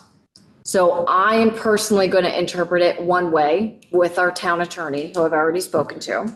But I've had some people come to me and argue that anything in our MDD district, because we would in some capacity have the availability to approve a commercial use on it, is a commercially zoned lot, and therefore they want to apply the maze to get to the fact that they can put 9 residential units on it as of right. I don't agree with that. I've already talked to the town attorney. He also does not agree with that. Does that mean case law is going to come out in the next 5 years that is going to have a different opinion than my opinion? Maybe, and we'll cross that bridge when we get there. Yeah. There's no sewers there, so. All right, back to me. Yeah. So if we did turn that into, say, a restaurant or something, in the summertime, that area is a madhouse with that YMCA. There's cars that are parked down the road, around the corner onto Stanley. So if you're going to add something like that, and you think traffic is bad on 25, it's going to be 10 times worse there. Also, what you have there is you have people constantly at that traffic light jumping other people to get around and get by. So I understand. I think it's an outstanding property, and I wish I could own it myself. There's a lot there, a lot more to think about than just making it a restaurant, especially at breakfast time and with that area with the drop off to, I don't know. I really think we should really consider that, especially now we're getting into the nicer months where the kids are going to be going to that YMCA. I really advise everyone, because I've been there trying to get into Westport from 59, and it's an absolute freaking nightmare. And that's without anything in that spot. So before you guys think about it, or actually, I want you to think about it, but I also ask you to take a trip down there when kids are going to that YMCA and when kids are leaving, and let me know what you think, and then about adding now a restaurant with an extra 20, 30, 40 cars.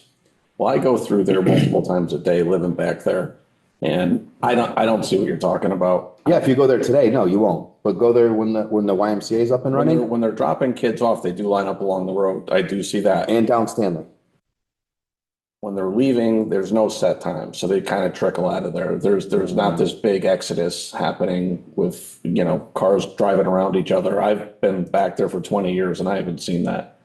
I don't know. I don't think it's going to have that type of a dramatic impact, but I agree with you, Bob. It's only management that they don't have it together.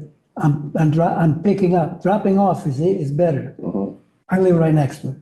So it's not that bad if management of the YMCA does a little bit of work. Okay. Who's going to go to the YMCA and say, you got to manage it better? Perfect. And what do you think you're going to get out of it? Okay, we'll think about it. Well, it's not like you're saying it is bad now, but you're saying with better management, it'll get better. Good luck. Well, it's not like there's kids running around the street though, right? Again, I didn't say there were kids running around the street. We also have the opportunity that if we do make it that our design district and something does come in front of us, we could potentially enforce something like put in a sidewalk, maybe widen the road a little bit. There could be other options there that could then benefit the homeowners across the street. So we do want to consider that, because right now, for what it is, and if the use that's there, whatever, something shows up, it can't be there, but we could potentially, Again, I'm not against something. Yeah, no. I'm just saying, pay attention to what is actually going on in that. And that's gonna be a big discussion when it actually comes, and. If you think it was busy today about Town Fair Tire, wait until that. For the Wait until Dominic's neighbors start coming out. Yeah. I think they'll all be in favor. Well, I hope As long as they so. don't have any ear wrenches.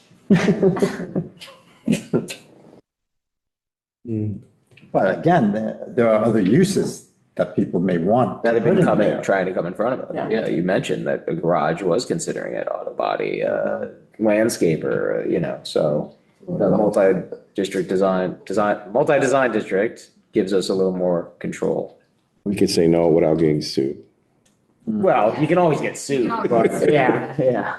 How much further up past that property would it go, Kathleen? Like how much further up until we hit Easton? Oh, Easton's right there. Easton's right here. Say it's one property, well, Easton, yeah. Yeah. Right there. Is that still farmland in the back? I don't know if it's actually being farmed, but yeah, there's open space here and then there's a stream and wetlands here. Didn't we? That might be Chase's farm. It is a farm. Yeah, it could be Clinton, I forgot the sister's name, Catherine, the Chases. Didn't they come in front of us? Oh, yeah, but you guys. They split the lot up. Yeah, but we they- subdivided. They hate it. I know exactly what property this is. It's the Yes, Chase's they farm. hate They it. came in front of us. The Chase farm, yeah. They what? Oh, they hate it. They hate You it. said they hate it. I'm like, they hate it. I think they use it You're gonna sell for some other stuff. No, the brother and the sister split the lot so Yeah, no, I that she remember. could have her own, he has his own, but they're not. They're not building I out. bought that, then I'd want those lots as well, and then you can expand, right? Parking lot. I'd make a farm to table restaurant and have them start farming right behind it. That's what I would Right do. across from there, is that also forest? Not where the Y, but across from Stanley. It's wetlands. It's wetlands. So I'm sure there's some, I don't know off the top of my head. You know what? I know we have someone come and Let's just looking for turn around. are over there. Yeah. Yes. The property, That was, I think, on the other side of Stanley. Yeah, so someone was trying to get in there with if I build a long enough driveway to get to the state road, can I do this? But at No, that point, we there's- were far enough. That was the 45, they guidance. You have couldn't- serious wetlands here. Right, but at that I point, wanted to put, at that point, 59 wasn't part of the design You're not- district, so you're we not said going no. anywhere. But if we do that, might open they them could, up we again. could open that up to more of those sorts of developments coming over there. Yeah. You remember that? They wanted to develop that property off. Right off Stanley. That's right, good call. I Yeah, remember so that would open them up to now coming in and saying, we want to put in. That's a good call. I remember that now. And we could say no. We could. Say no to everybody like Easton. But then we have to be comfortable with being, based on why. Because that's where we get, Well, not with that not with the yeah, true. design district. That's the point. True. All right, so I'm gonna, since there's not a clear consensus, I'm gonna advise whoever wants to look at this property to listen to this part of the planning zoning meeting. They can acquire what they want from this. So any last words? Motion to adjourn? Opinions? We can get an LOI from them. We'll think about it later. We hate to change it if it's gonna be something we don't want. I know. Yeah, it's Or weird. they're not really going to follow through with it. Because I've heard of a lot of people coming in for that property with really solid ideas, but then for several reasons, it not being followed through on. So I think the answer is it would be on them. Yeah. To change it, and they come in with a parallel process application. If they're willing to really do this, they'd have to really come in and go through this process. Okay. That's my opinion. Okay, anybody want to say anything else online on the record here? No. No. Over here? Anything for on the record? Because, I just told her right thing on the record. all right. It's not a bad idea to extend to Easton. Some of us very much like the idea of, Extending. yeah, Yeah, extending it to Easton. All right, so you've got possibilities. All right, shall we move on? We are done with this topic? Yes, yes, all right. Reports, I have no report. Any commissioners have any reports? I have nothing to report. No, you, no? I felt like there was something. The lights at the storage unit, Holtby's pond. No, it's all good. It's all good. Is there a fence you don't like somewhere? Can I get it? Some baseball fields with lights you need somewhere? Fence and fence. No. Is there any Good. update on the auto? Parking lot you want to turn into a turf field? I was there a few weeks ago. I toned it down. It's good. Yeah, they- One at a time, one at a time. One at a time. Nicole. I'm asking if there's an update on the auto repair shop on 25. I was there a couple of weeks ago around 10 o'clock at night. And I have pictures. They were behind the shop openly working on a diesel large truck. That's on my memo, which you guys should have. You're going to be doing that next? If, as long as Oh, okay. there's I no didn't read. other. Go ahead. All right, let's go right ahead into Kathleen's report. You all have a copy. So just quickly, project information, there's a list of some building permit CCCs. We continue to get people that come in and are improving their homes because it is not fiscally feasible for them to buy a new home. They don't want to give up their interest rate, things like that. So we continue to get a lot of additions and improvements for people coming in, and that seems to be the trend. Legacy Lane is almost done, 1271 Monroe Turnpike. They have, I believe, one more unit to complete, and they have to complete the entirety of the site, so updating the stormwater, and they are part of that. So we've talked to a couple people that live there. They are very happy. They said that they're pleased with the construction and just how it all turned out. They said they really like the community aspect of what there. They didn't expect to like being there so much and being like friends with their neighbors. And I will say though, I have heard that most people that live there, like one person we had talked to moved from Trumbull, but they said that their neighbors moved from Massachusetts. They said one of their other neighbors moved from California. Now they're moving to the East Coast because they have family here or something of the sort. But it's not really our own residents moving from like a larger house and then downsizing to that, which I think we kind of expected because they're 2-bedroom homes with an office. So it's not really much of a downsize, and the price point that they're at is also not much of a downsize. So that's just an interesting trend to understand that it's actually bringing in other people to the area as compared to providing a service to our own residents. Right. But they're still 55 and over. But it's 55 and over. It's not opening up their houses to get sold to School age children, right? So, that might be good. Home occupation permits, we continue to get people doing home occupation permits at their house, which we're happy to see and support small businesses in our area. We have a couple change of tenants that have recently come in and gotten their COs in the community. The big stuff is we have scheduled subcommittee for this Monday, April 6th at 5:30. I thought the agenda was going to be a little heavier. It's not actually going to be that heavy of agenda, but we are going to deal with the new Public Act as it relates to the development of residential units from 2 to 9 units and mixed-use housing as of right as part of a summary review. So that is going to be the main contender that we are going to look at, and we appreciate other people's opinions before it gets to you guys. It has to be adopted by July 1. So we have to get it in end of this month, beginning of the next month, to have it open for a public hearing to make sure we all have the opportunity to comment on it. 604 Main Street. The town attorney has issued a notice of fines that has been sent to the applicant and to their attorney. At this point, we are letting correspondence run between the two of them. So from a legal aspect, we have gone to the next step. Our town attorney has been very responsive, and we are very appreciative of that. And he has basically outlined, to your point, that they had a certain amount of time that they needed to be in compliance. They were in compliance for a week, and then they've been out of compliance ever since. So the accrues continue to, the fines continue to accrue, and at this point, they've taken some legal action. Yep. The other. Going after them to pay the fines now. Going after them to actually pay the fines. So the way that it works in zoning is the property owner has the ability to appeal a citation to the citation hearing officer when a legal action is taken. So a legal action is considered to be the original citation, and then something has to prompt it after that. So if we give them a letter of fines, they are allowed to appeal that.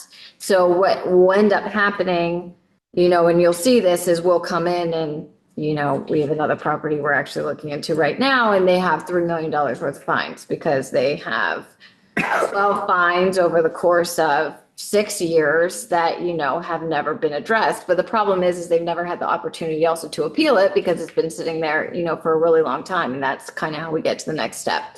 So if we want to give the applicant the opportunity to appeal it, to go to the citation hearing officer, we issue a letter stating what your fines have been accrued to at this point. It also is a nice friendly reminder that your fines are still accruing and this is where you are at the moment.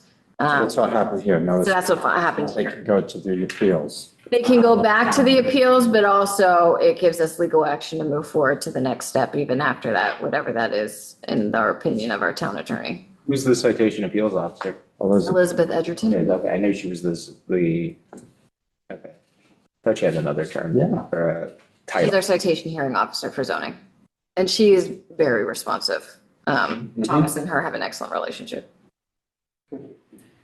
Next item, 4 and 7182 Main Street. This came back in front of you for a reapproval because the approval had lapsed in the past. It came back to you this winter. You had approved it. What is the building that is half in Trumbull, half in Monroe? The site is half in Trumbull, half in Monroe. We are working with all of our counterparts in Trumbull and having basically pre-permitting meetings to make sure that we're all understanding how we are going to divide and conquer, both as it relates to inspections and fees. As part of that, we have also had some pre-meetings with the applicant. At one of their meetings, they had discussed that they they changed the facade material. So in your packets that you have tonight, the first couple pages are what you had approved, which is basically a blocking of brick and siding. You'll see it go back and forth from the brick to the gray siding, and I can actually bring this up if we would like to do that again. They are changing the front facade to basically all brick.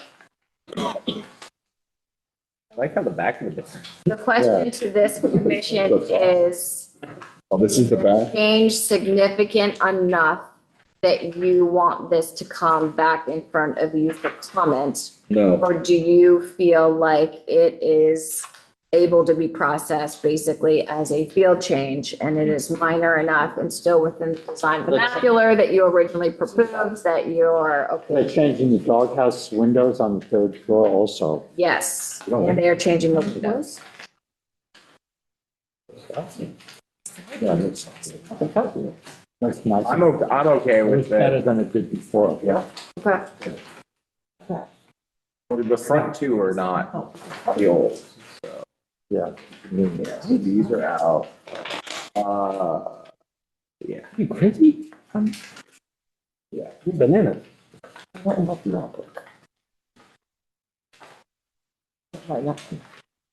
So the back's not really changing. So that's the rear. So if you compare the rear ones, it's not really fundamentally changing. The biggest change is the material in the front and the shape of the windows. And the shape of the windows doesn't really bug me so much, but in my opinion, it's a pretty big Right. change from These three are the, lighting to all. all the new stuff. Yeah, where it's just, it's the new ones. Yeah. Great, great. There was a pitched roof. They are. Sorry, what's going on? The pit- They also pitched. building in the middle no longer has this roof here. Looks like just the middle. Like the roof. I don't like it. I don't like that roof. It's gonna go to this. It was this, and they're going to that. I like the new roof better. The flat one? It looks. Yeah, I kind of like how it's like a faux, like pitched roof. Oh, yeah, I think it changed. Oh, I hate It it. looks pitch. I like the So pitch the roof. question is, Safer for people that work on roofs, right? It's flat. Wow. It lost that colonial. Wow, listen, we want this to go through there. If Yeah, exactly. we make them come back, then it's gonna, you know. No, I mean, I have no problem with it. I think it looks very. I don't have a problem with all the brick personally myself, but I do not like the So- nothing in the middle there. the question fundamentally is, are the changes significant enough that you want this rack in front of ARB and or in front of you? My question I don't is, know. this roof here, is that in Trumbull or in Monroe? So I think it's half and Are you half. serious? Because it's not half and half. No, I think it's, It's not. Line goes- It's not half and half. Monroe is We 20, only have like 20 units. They have like the rest. Monroe is 20 units, they have 30, We only have like this. I believe this is us. We only 37, have like I this. think this is us. correct. Yes. Yeah, because the Well, then we don't have a say on the pitched roof because it's not even in our town. They don't have an ARB. They have accepted it, I will. It's us. If we don't have a come back in, then we aren't even acknowledging that we have an ARB. You know what I mean? Because this It's not in our town. That building is not in our Yeah, but town. because it's attached to a building that is in our town, I think there's some areas. I mean, I like the pitched roof better, but it's not even in our. So they can come back and they can say, okay, the part that's in Monroe, we'll put back to the old way, and then this we're gonna do that way. And then it'll look ugly. But they could do that. I mean, technically they could, Yeah. they could. I mean, I'm okay with this. I don't think they need to come back in front of us. I don't want to screw it up for that either, but I don't. yeah, I don't know. I mean, I understand what you're saying, but Yeah. this has been sitting, how many years we've been looking I at know. this? We want to develop. I don't have, you're not arguing, you're not convincing me. I don't have an opinion one way or the other. I'm here to support The you. vote here. I don't want to do it. I'm here to support. I don't think we want to see them again. Let it go. Is that what we're getting? It's not in our town. We don't want to see them again. All right, okay. I don't know what's going on over here. Let it go, let it No, go. this has nothing to do with whether you're seated. I think it should go back to ARB. I don't think it looks the same. I think Well, you're not seated. I think it changes the whole vibe. I don't. So that's one, That's one for ARB. dissenting voice. All right, One against the. My only issue is we don't have a say on this. okay, But I. anything else on your report? That is it. What, finished? Okay, then do we have a motion to adjourn? Motion to adjourn. Second. Motion to adjourn. Those in favor, aye? Aye. Any opposed? Yeah. Unanimous. Who was the second? Well, now we can adjourn. I was first, stay another hour. Rob Wesson was second on the motion to adjourn. There we go.